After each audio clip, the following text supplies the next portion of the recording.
ফেসবুকে একটা ভিডিও দেখলাম, মানুষ কোকা কোলা পেপসি কিনা টয়লেট পরিষ্কার করতেছে, বয়কট করতেছে, প্রতিবাদ করতেছে।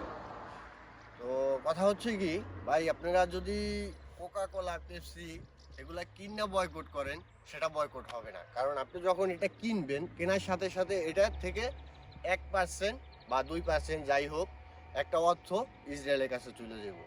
তো ইসরায়েলের কাছে চলে যাওয়ার পরে আপনি এটা দিয়ে টয়লেট পরিষ্কার করলেন, আপনি এটা দিয়ে বাসুরায় ফালাই দিলেন, তাতে এটা প্রতিবাদ হবে না, ঠিক আছে? আপনি যদি এটা না ক্রয় করেন, তখন এটার প্রতিবাদ হবে। কিন্তু আপনি যখনই এটা কিনবেন, তখনই এটা থেকে দেখা যায় যে একটা অর্থ ইসরায়েলের কাছে চলে যাবে, আর ওই অর্থটা ইসরায়েলের অস্ত্র অস্ত্র ক্রয়তে বা উৎপাদনে ব্যবহৃত হবে। তো দয়া করে ভাই, কেউ পেপসি, কোকা কোলা, ইসরায়েলের কোনো পণ্যই না কিনে।